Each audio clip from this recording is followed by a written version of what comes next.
வணக்கம். முல்லை தமிழ் கூடம் சார்பாக நேயர்களுக்கு நெஞ்சார்ந்த வணக்கத்தை தெரிவித்துக் கொள்கிறோம். தேர்தல் திருவிழா 2026 ஆரம்பமாகிவிட்டது. இன்னும் தேர்தலுக்கான தேதி தான் அறிவிக்கப்படவில்லையே தவிர ஒவ்வொரு கட்சிகளும் கூட்டணி அமைப்பதிலும் பல்வேறு இடங்களில் பரப்புரை செய்வதிலும் தீவிரமாக ஈடுபட்டு வருகிறது.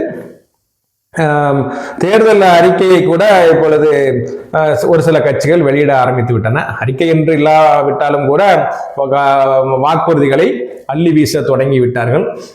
அதிமுக கூட பல்வேறு தேர்தல் வாக்குறுதிகளை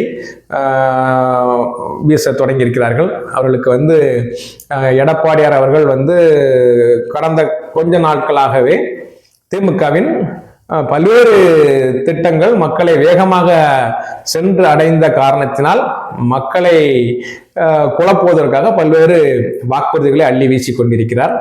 ஏற்கனவே முதலில் 5000 ரூபாய் மகளிர் உரிமை தொகை மொத்தமாக கொடுத்த பொழுது எதிர்த்தவர் அதற்கான ஆதரவு அதிகமாக இருப்பதை கண்டு ஏதோ நம்முடைய எடப்பாடியார் தான் அதை நெருக்கடி கொடுத்து அதிமுகவின் நெருக்கடி காரணமாகத்தான் ஸ்டாலின் அவர்கள் நாங்கள் வலியுறுத்தியதால் தான் ஸ்டாலின் அவர்கள் இந்த திட்டத்தை அறிவித்தார் என்று பொருளைகளை அவிழ்த்து வீசி கொண்டிருக்கிறார் அந்த எடப்பாடியார். அப்புறம் டிவிக்கே கொஞ்ச நாள் அப்படியே அமுங்கி மூடி போய் உட்கார்ந்தாங்க. இப்ப திருப்பி ஒரு பரப்புரை அப்படி இப்படின்னு பரப்புரைகள் ஈடுபட்டு கொண்டிருக்கிறார்கள். இப்பொழுது கூட வேலூரில் ஒரு பரப்புரை. அவங்களுடைய ஒவ்வொரு பரப்புரை கூட்டங்களும் நகைப்புக்கிடமாகத்தான் இருக்கிறது. ஒரு முறையான கொள்கை அறிவிப்புகள் எதுவும் இல்லாது ஒரு குறிப்பிட்ட கட்சி என்றால்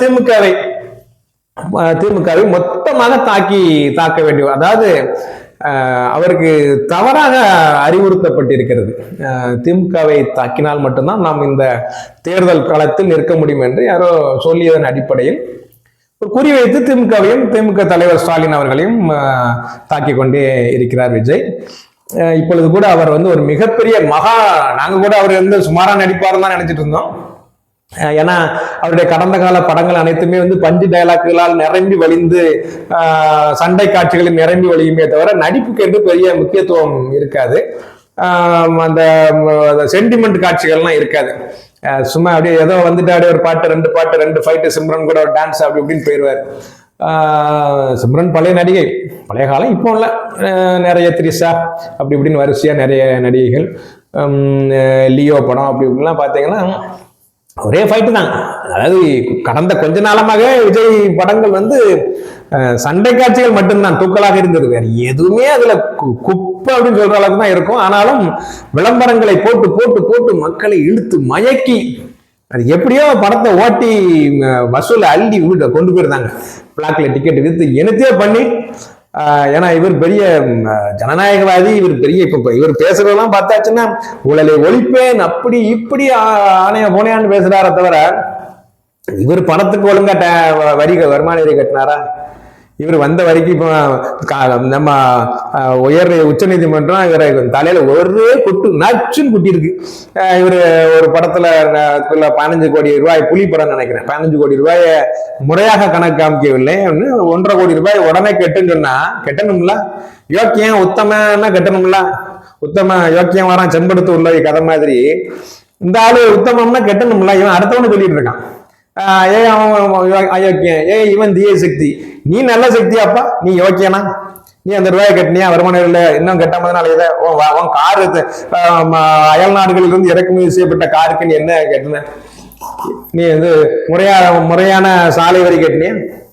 உன் படத்துக்கு கணக்கு காமிக்கிறதுக்கு முறையாக இது வரைக்கும் எந்த படத்துக்கு நான் இவ்வளவு வரி கட்டியிருக்கேன்னு சொல்லி உன்னால அறிவிக்க முடியுமா? இவரு நம்ம பெரிய ஊழலை ஒழிக்கணும்னு இப்ப புதுசா கிளம்பியிருக்காரு. அதுலயும் அன்னைக்கு இந்த ஆளு நம்ம உண்மையிலேயே மகாநடிகன் ஐயா. மகாநடிகன் என்றால் அப்படியே இந்த மேடையில அப்படியே கதறி அழுது உருக்கமா அப்படியே இந்த ஐயோ என்னை தாக்குகிறார்கள், என்னை குறிவைத்து என்னை இது பண்ண டார்கெட் பண்ணுகிறார்கள், என்னை அப்படி இப்படி அதனால 2 நிமிஷம் கண்ணீர். அது எல்லாமே எழுதி வைத்து வாசிக்கிறது தானே. எல்லாம் என்ன சினிமாவில் இப்படி இவருக்கு என்ன டயலாக் கொடுக்கப்படுகிறது, அந்த வசனம்லாம் எழுதுவாங்க.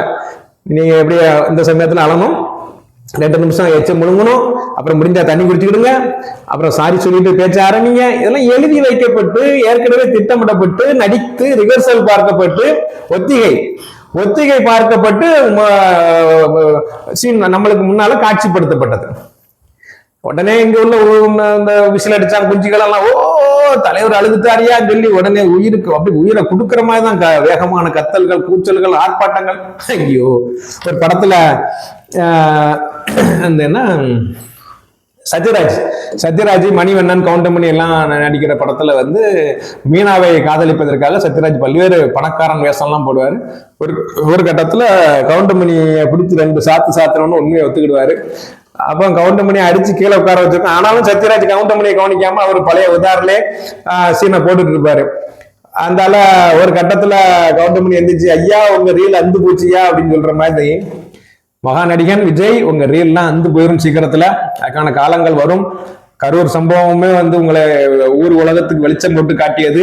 உங்களுடைய பயணத்தில் நீங்கள் இது போன்று உயிரிழப்புகளை துச்சமாக நினைத்து மதிக்காமல் சென்ற நிகழ்ச்சிகள் உலகம் முழுவதும் உங்களை காரி துப்ப வைத்தது உங்கள் மேல். ஆனாலும் அதையும் துடைத்துக் கொண்டு விட்டு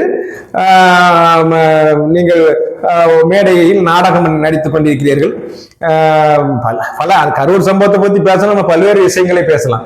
ஆனா சரி, அது இப்போதைக்கு தேவையில்லை.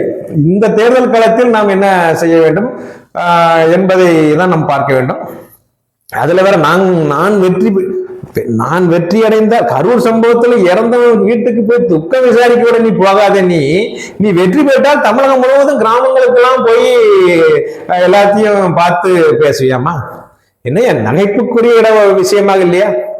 நீ சொன்ன எல்லாரும் நம்பிடுவாங்களா? இந்த கூரையேறி கோழி பிடிக்க முடியாதவன் வானம் ஏறி வைகுண்டம் போனான். வெக்கமல்ல உனக்கெல்லாம் சொல்லதுக்கு?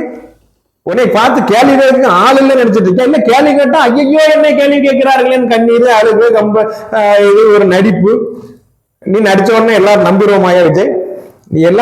நீ விஜயை திட்டினால் அது தமிழகத்தையே திட்டுவது போல், விஜயிடம் மோதினால் தமிழக மக்களிடையே மோதுவது போல். என்ன நீ என்ன பெரிய பெரிய பருப்பா? நீ வெண்டைக்காய் சுண்டைக்காய் மாதிரி நீ வந்து இது பண்ணிக்கிட்டு நீ நடிக்க வரும்போது ஒரு நிலைமை என்ன? ஒவ்வொரு படங்கள் நடித்து வளர்ந்து வரும்பொழுது அரசியல் ஈடுபாடு உண்டா என்று கேட்டால் என்ன சொன்ன? இப்பொழுது அரசியல் எனக்கு தெரியாது என்றாய். இப்பொழுது எப்படி தெரிஞ்சது உனக்கு? யாரும் எழுதி கொடுத்தாங்களா, சொல்லி கொடுத்தாங்களா? ஆதவர்ஜனா சொல்லி கொடுத்தானா? இல்ல நம்ம புஷி சாராய கடை புஷி சொல்லி கொடுத்ததா? கூட வச்சிருக்க செங்கோட்டையன் ஊழல்வாதி செங்கோட்டையன் பல கோடி ரூபாய் பல்லாயிரம் கோடி ஊழல் செய்த வாட்சாத்தி புகழ் செங்கோட்டையன் சொல்லி கொடுத்தாரா? இல்ல ஒழுங்கா வருமான வரி கட்டல குடும்பத்தோட கோர்ட்டுக்கும் வீட்டுக்குமா நடந்துட்டு இருக்கார கூப்பாக்கசம் சொல்லி கொடுத்தாரா? யார் சொல்லி கொடுத்தது உனக்கு இந்த மாதிரி அழுது அடம் முடிச்சு உருண்டு? நீ என்ன நடித்தாலும் எடுபடாது தலைவா. நீ நடிக்கவா? படத்துல திரையில நடி உன் நடிப்பை பார்க்க விசில் அடிக்கும். ஒரு 2 நாள் படத்துக்கு போய் கொண்டு படத்தை பார்க்கும், பாப்கார்ன் வாங்கி சாப்பிடுறதும் போயிட்டே இருப்போம். நீ இந்த மாதிரிலாம் ரோட்ல நடிச்சுக்கிட்டு கூட்டத்துல நடிச்சிட்டு இருந்தாலும் உன் மேல எந்த கரிசனமும் யாருக்கும் வராது. அதனால விஜய் அவர்களே, நீங்கள் நடிப்பதை படத்தோடு நிப்பாட்டிக் கொள்ளுங்கள், பொது வெளியில் நடிக்காதீர்கள். உங்களுக்கு கட்சி அரசியல் ஈடுபாடு வந்துவிட்டது, ஓகே. அரசியல் ஈடுபட போகிறீர்கள், ஓகே. கொள்கைகளை வகுத்து விட்டு, ஓகே. சொல்லுங்க, கொள்கை எதிரி வேற, அரசியல் எதிரி வேற. என்ன பொண்ணாக்கு எதிரி உனக்கு? கொள்கை வேற, அரசியல் வேற, ஒரே மாதிரி. நீ வந்து ஒரு எதிரியே தான் இருக்கு. இன்னைக்கு திமுக மட்டும்தான் இருக்கு. மற்ற எதிரிகள் எங்க போனாங்க? மற்ற எதிரிகள் உன்னை பயன்படுத்திட்டாங்களா? இந்த அருண்ராஜ் சொன்னார, அவரு உன்னுடைய கட்சியினுடைய கொள்கை பரப்பு செயலாளர் அருண்ராஜ் டெல்லி எங்களை மிரட்ட பார்க்க மிரட்டிட்டாங்களா? பயந்துட்டியா? என்ன நடக்குங்க? கச்சேரி வைக்கிற மாதிரி இல்லையா? வில்லுப்பாட்டு கச்சேரி வைக்கிற மாதிரி உங்களுக்கு? உங்களை நடிப்பெல்லாம் வீட்டுல வச்சுக்கிடுங்க. உங்க அப்பா அம்மாவை ஒழுங்கா கவனிச்சிங்களா நீங்க? இல்ல உங்க மனைவியை பத்தி விஷயங்கள் ஏதாவது வெளியே சொல்ல முடியுமா? இப்போ நீங்க இப்ப எங்க இருக்கீங்கன்னு தெரியுமா உங்களுக்கு? பனையூர்ல நீங்க என்ன பண்றீங்க டெய்லிங்கிறது, டெய்லி தினமும் பனையூரில் நீங்கள் செய்யும் விஷயங்கள் எல்லாம் என்னன்ட்டு வெளியில சொல்லலாமா எல்லாரும்? அதனால சும்மா எதிர்க்கிறேன் ஏதோ ஒரு போர்வையில் உடனே கண்ணாப்பண்ணான் வார்த்தைகளை கொட்டினால் 4 பேர்கள் வந்து கண்டன அறிக்கை விடதான் செய்வார்கள். உன்னுடைய அறிவுகிட்ட தரத்தை பார்த்து உடனே அவர்கள் ஐயோ என்கிட்ட மோதுகிறார்கள், உலகமே என்னை மோதி என்னை குப்புற சாக்கி பாய்க்கிறது என்று கண்ணீர் வெடித்தாலும் ஒன்றும் கதை நடக்காது தம்பி. ஒழுங்கா வாங்க, நடிங்க, போங்க. அரசியல் வேணுமா? சரி இருங்க, பாருங்க, அரசியல் ஈடுபடுங்க, மக்கள் பிரச்சனையை பாருங்க. கொஞ்ச காலத்துக்கு மக்கள் பிரச்சனையே ஓட்டுங்க. மக்கள் என்னென்ன பிரச்சனைகளுக்காக மக்கள் கவலைப்படுகிறார்கள், வருத்தப்படுகிறார்கள், மக்கள் என்ன பிரச்சனைகளுக்காக ஓடுகிறார்கள், எந்த பிரச்சனைகளில் வதைப்பட்டு கிடக்கிறார்கள், இலங்கை தமிழர் மீனவர் பிரச்சனை என்ன, இலங்கை தமிழர் பிரச்சனை என்ன, காவிரி பிரச்சனை என்ன, சமூக நீதி பிரச்சனைகள் என்ன, தமிழகத்துக்கு வஞ்சிக்கப்படும், பிஜேபியால் வஞ்சிக்கப்படும் கல்வி பிரச்சனைகள் என்ன, இருமொழி கொள்கை என்ன, மும்மொழி திணிப்பு பற்றிய கொள்கை என்ன, மொழி போராட்டம் என்ன, எல்லாத்தையும் தெரிஞ்சிடுங்க. முதல்ல எழுதி கொடுப்பதை வாசிப்பதற்கு நீ எதற்கு? எனவே இன்னும் சிறிது காலத்திற்கு அரசியலை படியுங்கள். இங்க படிக்க முடியவில்லை என்றால் வேற எங்கேயாவது போய் சேர்ந்து உட்கார்ந்து பொறுமையாக அரசியலை படித்து விட்டு தமிழக தேர்தல் களத்திற்கு வாருங்கள். அதுவரையிலும் உங்களை தமிழகம் எட்டி கூட பார்க்க விரும்பாது, திரும்பி பார்க்கவும் போவதில்லை. எனவே இந்த தேர்தலை மறந்துவிட்டு நீங்கள் அரசியல் பயின்று மீண்டும் 2031 வந்தாலும் நம்ம என்ன ஏதுன்னு ஏறெடுத்து கூட நம்ம பார்க்கலாம். நன்றி, வணக்கம்.